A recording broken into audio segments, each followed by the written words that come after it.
رسول اللہ رسول اللہ یا رسول اللہ یا حبیب اللہ۔ الحمدللہ رب العالمین والصلاة والسلام علی سید الانبیاء والمرسلین، اما بعد فاعوذ باللہ من الشیطان الرجیم، بسم اللہ الرحمن الرحیم۔ الصلاة والسلام علیک یا رسول اللہ وعلی آلک واصحابک یا حبیب اللہ، الصلاة والسلام علیک یا نبی اللہ وعلی آلک واصحابک یا نور اللہ۔ باتیں میرے حضور کی سلسلہ لے کر ایک مرتبہ پھر حاضر ہیں۔ نبی کریم صلی اللہ تعالیٰ علیہ وآلہ وسلم کے فضائل و کمالات سننے کی سعادت حاصل ہو رہی ہے۔ حضور اکرم صلی اللہ تعالیٰ علیہ وآلہ وسلم کے مبارک نام ہم بہت سارے سن چکے ہیں، اور انشاءاللہ تبارک و تعالیٰ مزید آگے انہیں سنتے رہیں گے، اور اس ضمن میں نبی کریم صلی اللہ تعالیٰ علیہ وآلہ وسلم کے جو فضائل و کمالات علماء نے بیان کرنے کی سعادت حاصل کی ہے، انشاءاللہ تبارک و تعالیٰ اس میں سے ہم بھی حصہ پائیں گے۔ آج کے سلسلے میں جو پہلا نام شامل کریں گے، نبی کریم صلی اللہ تعالیٰ علیہ وآلہ وسلم کی ذات ہو یا آپ صلی اللہ تعالیٰ علیہ وآلہ وسلم کی سیرت ہو، ہر اعتبار سے یہ انسانیت کے لیے مفید ہے، فائدہ دینے والی ہے، برکت دینے والی ہے۔ آپ صلی اللہ تعالیٰ علیہ وآلہ وسلم کے جسم اقدس کو، آپ کی ذات کو اللہ تبارک و تعالیٰ نے سراپا شفا بنایا ہے۔ آپ صلی اللہ تعالیٰ علیہ وآلہ وسلم جہاں لوگوں کی ظاہری بیماریوں کو دور فرماتے، وہیں آپ صلی اللہ تعالیٰ علیہ وسلم کا جو بنیادی مقصود تھا وہ لوگوں کی باطنی بیماریوں کو دور کرنا، یعنی شرک و کفر کو دور کرنا، جو ظلم و ستم، غیبت، جھوٹ، چغلی اور طرح طرح کی خرابیاں جو باطن کے اندر موجود تھیں، ان کو نبی کریم صلی اللہ تعالیٰ علیہ وسلم نے دور فرمایا۔ جو ان امراض کے اندر مبتلا تھے، اللہ جل شانہ نے ان کو اس سے شفا عطا فرمائی۔ نبی کریم صلی اللہ تعالیٰ علیہ وآلہ وسلم کا ایک نام نامی اسی حوالے سے الشافی ذکر کیا گیا ہے، یعنی وہ ہستی کہ جو شفا دینے والی ہے۔ وجہ علماء یہ بیان فرماتے ہیں کہ آپ علیہ السلام بیماریوں سے، پریشانیوں سے جہاں نجات عطا فرماتے، شفا عطا فرماتے ہیں، وہیں آپ صلی اللہ تعالیٰ علیہ وآلہ وسلم گناہوں کی بیماری کو بھی دور کرنے والے ہیں۔ آپ صلی اللہ تعالیٰ علیہ وآلہ وسلم کی بارگاہ میں صحابہ کرام علیہم رضوان یہ حاضر ہوتے، اور آپ صلی اللہ تعالیٰ علیہ وآلہ وسلم اپنے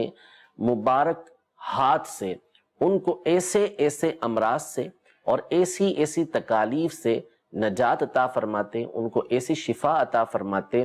کہ جو کسی دوسرے کے لیے ممکن نہیں۔ اللہ تبارک و تعالیٰ نے نبی کریم صلی اللہ تعالیٰ علیہ وآلہ وسلم کو یہ کمال عطا فرمایا تھا، یہ برکت عطا فرمائی تھی۔ یعنی صحابہ کرام علیہم رضوان بعض اوقات ایسے معاملات لے کر نبی کریم صلی اللہ علیہ وسلم کی بارگاہ میں حاضر ہوتے کہ عقل حیران رہ جاتی کہ ایسے موقع پر بندہ کسی طبیب یا حکیم کے پاس جاتا ہے کہ جس کے پاس رہ کر اس کا ایک لمبے عرصے تک علاج ہوتا ہے، لیکن وہ بارگاہ رسالت میں حاضر ہوتے اور شفا پاتے۔ مثلا ایک صحابی رضی اللہ تعالی عنہ، دوران جنگ ان کی آنکھ کے اندر تیر لگا تو آنکھ کا ڈھیلا باہر آ گیا۔ وہ نبی کریم صلی اللہ تعالیٰ علیہ وسلم کی بارگاہ میں حاضر ہوتے ہیں۔ نبی کریم صلی اللہ تعالیٰ علیہ وآلہ وسلم ان کی آنکھ کو اسی جگہ پر لگا دیتے ہیں۔ وہ خود ارشاد فرماتے ہیں کہ ان دونوں آنکھوں کے درمیان مجھے کوئی فرق محسوس نہیں ہوتا کہ جو آنکھ نبی کریم صلی اللہ تعالیٰ علیہ وسلم نے اپنے دست اقدس سے لگائی تھی، اس سے جو شفا حاصل ہوئی، وہ آنکھ دوبارہ جس طریقے سے صحیح ہوئی تو اس میں کسی طرح کا کوئی فرق واقع نہیں ہوا۔ جیسا اس آنکھ سے نظر آتا ہے ویسا اسی آنکھ سے نظر آتا ہے۔ یہ نبی کریم صلی اللہ تعالیٰ علیہ وسلم نے ان کو شفا عطا فرمائی۔ حالانکہ ہم سمجھ سکتے ہیں، جان سکتے ہیں کہ ایسا یہ بہت مشکل امر ہے، لیکن چونکہ نبی کریم صلی اللہ تعالیٰ علیہ وآلہ وسلم سراپا معجزہ تھے، سراپا شفا تھے، اللہ تبارک و تعالیٰ نے آپ کو یہ کرامت و معجزہ عطا فرمایا۔ آپ کو اللہ تبارک و تعالیٰ نے یہ برکت عطا فرمائی کہ آپ نے ان کی آنکھ کو نہ صرف صحیح کر دیا بلکہ اس کی روشنی بھی یہ پہلے کی طرح واپس کر دی کہ جس سے وہ اس آنکھ سے دیکھا کرتے تھے، جیسے پہلے دیکھا کرتے تھے ویسے ہی اب بھی اس آنکھ سے دیکھا کرتے تھے۔ اسی طرح ایک صحابی رضی اللہ تعالیٰ عنہ یہ بارگاہ رسالت میں ایک جنگ کے دوران حاضر ہوئے، ان کا ہاتھ جو ہے وہ کٹ گیا تھا، کٹا ہوا بازو لے کر نبی کریم صلی اللہ تعالیٰ علیہ وسلم کی بارگاہ میں حاضر ہوتے ہیں۔ نبی کریم صلی اللہ تعالیٰ علیہ وآلہ وسلم اپنا مبارک لعاب دہن، تھوک مبارک، یہ ان کے ہاتھ پہ لگاتے ہیں اور ان کے ہاتھ کو جوڑ دیتے ہیں، ان کا ہاتھ بالکل ٹھیک ہو جاتا ہے۔ یوں نبی کریم صلی اللہ تعالیٰ علیہ وسلم نے ان کے اس مرض کو، اس پریشانی اور تکلیف کو دور فرما دیا۔ اور صحابہ کرام علیہم رضوان اپنے بچوں کو نبی کریم صلی اللہ علیہ وسلم کی بارگاہ میں لے کر حاضر ہوتے، صحابیات حاضر ہوتی، نبی کریم صلی اللہ تعالیٰ علیہ وسلم اپنا مبارک ہاتھ ان کے اوپر پھیرتے، اللہ تبارک و تعالیٰ ان کو شفا عطا فرمایا کرتا تھا۔ صحابہ کرام علیہم رضوان حضور اکرم صلی اللہ تعالیٰ علیہ وآلہ وسلم کے جسم اقدس کے ساتھ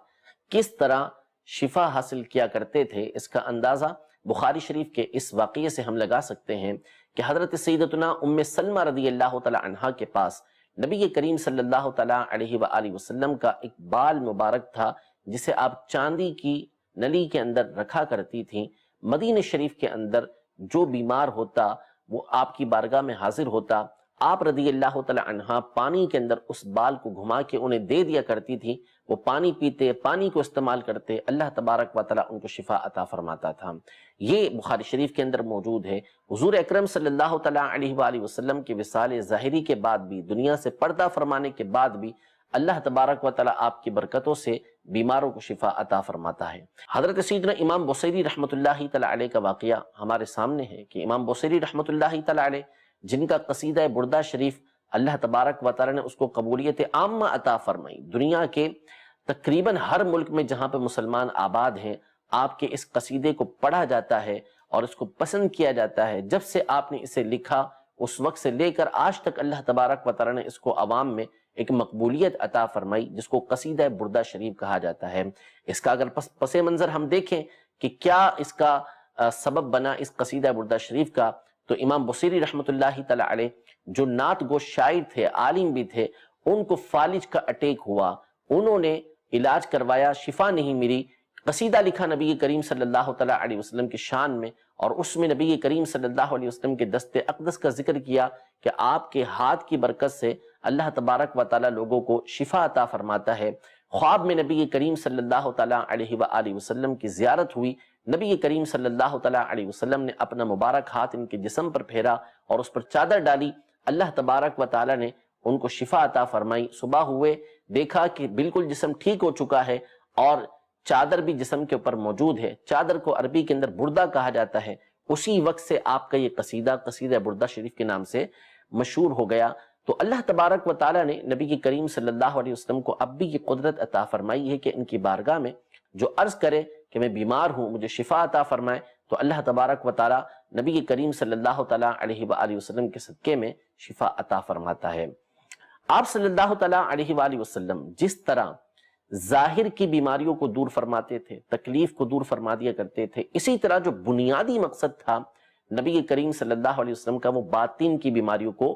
دور کرنا تھا۔ جس وقت آپ کی بعثت ہوئی، آپ نے اعلان نبوت فرمایا، تو تاریخ کا تھوڑا سا بھی مطالعہ کرنے والا بندہ یہ جانتا ہے کہ اس وقت بالخصوص جو مشرکین عرب تھے، جو کفار عرب تھے، وہ کس قدر برائیوں کے اندر، کس قدر خرابیوں کے اندر مبتلا تھے، اور کیا کیا ان کے اندر خرابیاں موجود تھیں۔ یعنی معمولی باتوں پر برسوں تک ان کا لڑنا جھگڑنا، زناکاری، چوری چکاری، ڈاکہ زنی، یہ ان کے درمیان عام تھا۔ ایک دوسرے کے سخت ترین دشمن تھے، یعنی برائیوں کا گڑھ تھا ان کا سینہ۔ لیکن جب نبی کریم صلی اللہ تعالیٰ علیہ وآلہ وسلم کی بعثت ہوتی ہے، حضور اکرم صلی اللہ تعالیٰ علیہ وسلم اپنی مبارک تعلیمات کو عام فرماتے ہیں، تو اس کے بعد نتیجہ بالکل تبدیل ہو کر ہمارے سامنے آتا ہے۔ قرآن مجید فرقان حمید میں اللہ تبارک و تعالیٰ ارشاد فرماتا ہے،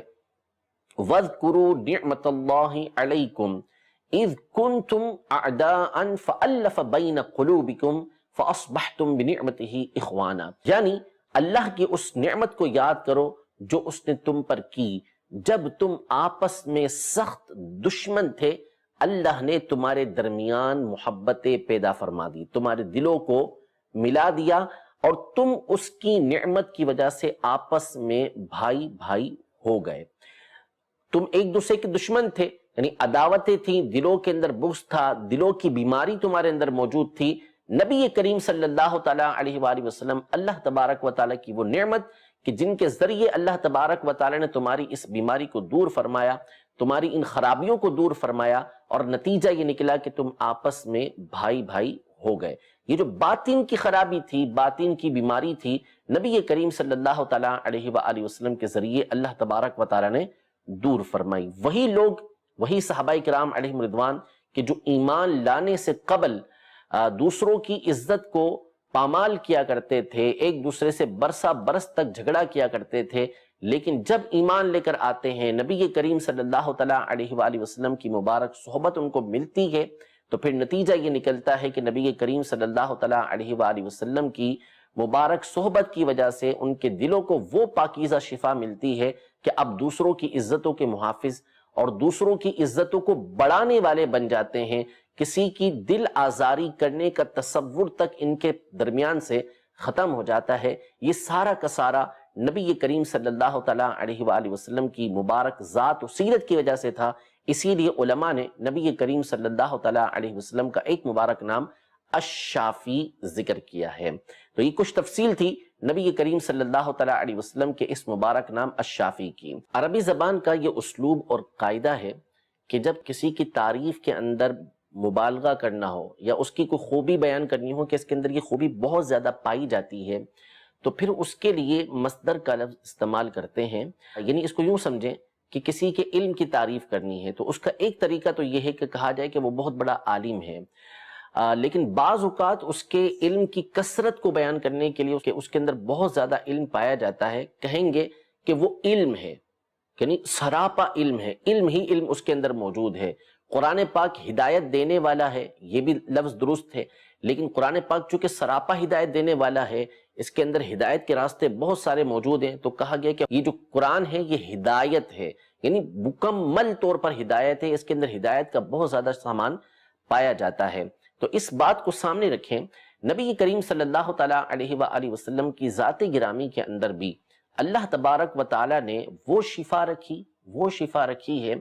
کہ نبی کریم صلی اللہ تعالیٰ علیہ وآلہ وسلم کے ذریعے ہر طرح کی بیماریاں دور ہوتی ہیں، اور آپ سراپا شفا ہی شفا ہیں۔ اس لیے علماء ارشاد فرماتے ہیں کہ نبی کریم صلی اللہ تعالیٰ علیہ وسلم کا ایک مبارک نام الشفا ہے، یعنی الف لام پھر شین پھر فا پھر الف اور پھر حمزہ، الشفا، یعنی آپ سراپا شفا ہی شفا ہیں۔ قرآن مجید فرقان حمید میں اللہ جل شانہ نے نبی کریم صلی اللہ تعالیٰ علیہ وآلہ وسلم کی خوبی بیان کی، ارشاد فرمایا قد جاءتکم موعظۃ من ربکم وشفاء لما فی الصدور، یعنی تمہارے پاس تمہارے رب کی طرف سے نصیحت آئی اور دلوں کی شفا آئی۔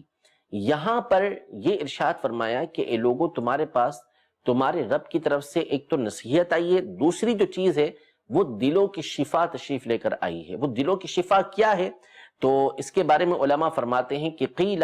المراد به سیدنا رسول اللہ صلی اللہ تعالیٰ علیہ وسلم، یعنی یہ بھی کہا گیا ہے کہ اس سے مراد، یعنی شفا سے مراد نبی کریم صلی اللہ تعالیٰ علیہ وآلہ وسلم کی ذات گرامی ہے۔ تو اس آیت کے اندر جو شفا کا لفظ آیا ہے، اس سے مراد حضور اکرم صلی اللہ تعالیٰ علیہ وسلم کی ذات کو لیا گیا ہے۔ نبی کریم صلی اللہ تعالیٰ علیہ وآلہ وسلم یہ تمام کی تمام بھلائیوں کے جامع ہیں، یعنی آپ علیہ السلام کی ذات کے اندر اللہ تبارک و تعالیٰ نے تمام بھلائیوں کو جمع فرما دیا۔ قرآن مجید فرقان حمید میں اللہ جل شانہ نے بہت سارے انبیاء کرام علیہ السلام کا ذکر کیا۔ سورۃ الانعام میں حضرت زکریا علیہ السلام کا، حضرت یحییٰ علیہ السلام کا، حضرت عیسیٰ علیہ السلام کا، حضرت الیاس علیہ السلام کا، حضرت اسماعیل علیہ السلام کا، اور دیگر انبیاء کرام علیہ السلام کا ذکر کیا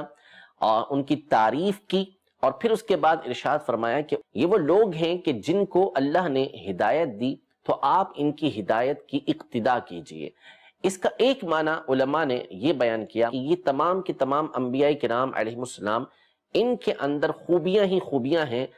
کسی کے اندر کچھ خوبی ہے، کسی کے اندر کچھ خوبی ہے، کسی کے اندر دوسری خوبی ہے تو کسی کے اندر دوسری خوبی ہے۔ آپ صلی اللہ تعالیٰ علیہ وآلہ وسلم اپنی ذات میں ان تمام خوبیوں کو جمع فرما لیں، یعنی آپ علیہ السلام کی ذات کے اندر اللہ تبارک و تعالیٰ یہ تمام کی تمام خوبیاں رکھے گا جو دیگر انبیاء کرام علیہ السلام میں متفرق طور پر موجود تھیں۔ تو نبی کریم صلی اللہ تعالیٰ علیہ وسلم کی ذات گرامی میں چونکہ تمام کی تمام بھلائیاں یہ پائی جاتی ہیں، تو اس معنی کے پیش نظر علماء نے نبی کریم صلی اللہ تعالیٰ علیہ وآلہ وسلم کا ایک نام ذکر کیا ہے، الصالح۔ الف لام صاد الف، پھر اس کے بعد لام، پھر ہا، الصالح، جو ہمارے عام طور پہ صالح کہلاتا ہے۔ یہ وہ نام ہے کہ اس کا ایک معنی علماء نے یہ بیان کیا کہ والصالح کلمۃ جامعۃ لمعانی الخیر کلی، کہ صالح یہ ایک ایسا کلمہ ہے کہ جو تمام کی تمام بھلائیوں کا جامع ہے۔ یعنی صالح کا لفظ اس ذات پہ بولا جاتا ہے کہ جس کے اندر اللہ تعالیٰ نے تمام کی تمام بھلائیاں رکھی بھی ہوں، تو یقیناً نبی کریم صلی اللہ تعالیٰ علیہ وسلم کی ذات ایسی ہی ہے۔ اور یہ وہ مبارک نام ہے نبی کریم صلی اللہ علیہ وسلم کا کہ جب نبی کریم صلی اللہ تعالیٰ علیہ وآلہ وسلم معراج پر تشریف لے کر گئے، مختلف آسمانوں پر مختلف انبیاء کرام علیہ السلام سے حضور اکرم صلی اللہ تعالیٰ علیہ وآلہ وسلم کی ملاقات ہوئی۔ وہاں پر انبیاء کرام علیہ السلام نے حضور علیہ السلام کا استقبال کیا۔ تو حضرت آدم علیہ نبینا و علیہ السلام اور حضرت سیدنا ابراہیم علیہ السلام، ان دونوں کے علاوہ تمام انبیاء کرام علیہ السلام کے جو الفاظ تھے ویلکم کرنے کے، وہ یہ تھے، مرحبا بالاخ الصالح والنبی الصالح، یعنی مرحبا، خوش آمدید اس بھائی کو کہ جو صالح ہیں، اس نبی کو جو صالح ہیں، یعنی جو بھلائیوں کے جامع بھائی ہیں، جو تمام بھلائیوں کے جامع نبی ہیں، ان کو خوش آمدید ہو۔ یہ تمام انبیاء کرام علیہ السلام نبی کریم صلی اللہ تعالیٰ علیہ وسلم کے استقبال کے وقت الفاظ فرماتے رہے۔ اس میں نبی کریم صلی اللہ تعالیٰ علیہ وسلم کی جو صفت بیان کی گئی ہے وہ الصالح ذکر کی گئی ہے۔ اس بنیاد پر بھی علماء نے نبی کریم صلی اللہ علیہ وسلم کا ایک وصفی نام، آپ کا ایک صفاتی نام یہ الصالح ذکر کیا ہے۔ ہاں، حضرت آدم علیہ السلام اور حضرت ابراہیم علیہ السلام، یہ چونکہ نبی کریم صلی اللہ تعالیٰ علیہ وآلہ وسلم کے جسمانی اعتبار سے آباء و اجداد میں شمار ہوتے ہیں کہ آپ حضرت آدم علیہ السلام کی اولاد میں سے، حضرت ابراہیم علیہ السلام کی اولاد میں سے ہیں، تو ان دونوں حضرات نے بن نبی صالح، دیگر انبیاء کرام علیہ السلام نے تو اخ الصالح کہا تھا، یعنی صالح بھائی، وہ آپس میں بھائی بھائی ہیں انبیاء کرام علیہ السلام، تو انہوں نے تمام نے اخ الصالح کہا، لیکن حضرت آدم علیہ السلام اور حضرت ابراہیم علیہ السلام نے نبی کریم صلی اللہ علیہ وسلم کے لیے الفاظ استعمال کیے، مرحبا بالابن الصالح، یعنی صالح بیٹے کو مرحبا، خوش آمدید۔ یہ ظاہری اعتبار سے، کہ یہ چونکہ ظاہری اعتبار سے حضور علیہ السلام کے آباء و اجداد میں آتے ہیں، اس لیے نبی کریم صلی اللہ علیہ وسلم کو اپنا بیٹا کہہ کے انہوں نے پکارا۔ اسی لفظ الصالح کا ایک معنی علماء نے یہ بیان کیا ہے کہ صالح اس ذات کو کہتے ہیں کہ جو اللہ تبارک و تعالی نے اس کے اوپر مقرر کیا ہے اس کو بجا لائے، اور جو بندوں کے حقوق اس پر ہیں اس کو بجا لائے۔ تو ایسی ذات کو، ایسی ہستی کو الصالح کہا جاتا ہے۔ نبی کریم صلی اللہ تعالیٰ علیہ وآلہ وسلم کے اندر اس معنی کے اعتبار سے ہم دیکھیں تو یہ بات پوری پائی جاتی ہے کہ حضور اکرم صلی اللہ تعالیٰ علیہ وسلم اللہ تبارک و تعالیٰ کے فرائض کو پورے طور پر بجا لانے والے تھے۔ جو چیز اللہ تبارک و تعالیٰ نے نبی کریم صلی اللہ علیہ وسلم پر مقرر کی، آپ علیہ السلام نے اس کو پورا کیا، چاہے وہ نمازوں کے اعتبار سے ہو، چاہے وہ روزوں کے اعتبار سے ہو، چاہے وہ حج کے اعتبار سے ہو، چاہے وہ لوگوں کے ساتھ حسن سلوک کرنے کے اعتبار سے ہو، احکام لوگوں تک پہنچانے کے اعتبار سے ہو، وحی کے جو حکم لوگوں تک پہنچانے کے تھے اس اعتبار سے ہو، لوگوں کی تربیت کے اعتبار سے ہو، جس چیز کا حکم ہوا نبی کریم صلی اللہ تعالیٰ علیہ وسلم نے اس کو پورا فرمایا۔ یوں ہی لوگوں کے جو حقوق آپ صلی اللہ علیہ وسلم پر تھے کہ ان کی تربیت کرنا، ان کو حسن اخلاق سکھانا، ان کی مدد کرنا، ان کو دین کی باتوں کو سکھانا، جہنم کے راستے سے دور کر کے جنت کے راستے کی طرف لے کر آنا، جو حقوق لوگوں کے تھے ان کو بھی نبی کریم صلی اللہ تعالیٰ علیہ وسلم نے بدرجہ اتم پورا فرمایا۔ یہ اس وقت سے کہ جب نبی کریم صلی اللہ علیہ وسلم نے اعلان نبوت ابھی فرمایا نہیں تھا، اس سے پہلے بھی نبی کریم صلی اللہ تعالیٰ علیہ وسلم لوگوں کے حقوق کو پورا کیا کرتے تھے، صلہ رحمی کیا کرتے تھے، لوگوں کی مدد کیا کرتے تھے، مہمان نوازی کیا کرتے تھے، پریشان حالوں کی مدد کیا کرتے تھے، دین کی راہ کے اندر، حق کی راہ کے اندر آنے والی مصیبتوں اور پریشانیوں پر لوگوں کو صبر کا حکم دیا کرتے تھے، اور اعلان نبوت کے بعد تو ان کو اور اعلیٰ درجے کا نبی کریم صلی اللہ تعالیٰ علیہ وسلم نے ادا کیا۔ تو جب ہم اس معنی کو پیش نظر رکھیں گے کہ نبی کریم صلی اللہ تعالیٰ علیہ وآلہ وسلم اللہ کے فرائض کو بھی ادا کرنے والے، لوگوں کے حقوق کو بھی پورا کرنے والے، تو اس لحاظ سے بھی آپ صلی اللہ تعالیٰ علیہ وسلم کی ذات ہمیں جامع نظر آئے گی، اور اسی معنی کے پیش نظر علماء نے حضور علیہ الصلوۃ والسلام کا ایک نام الصالح ذکر کیا ہے۔ اللہ تبارک و تعالی ہم سب کو نبی کریم صلی اللہ تعالیٰ علیہ وسلم کی ذات کی برکات نصیب فرمائے، کہ آپ صلی اللہ تعالیٰ علیہ وسلم کی ذات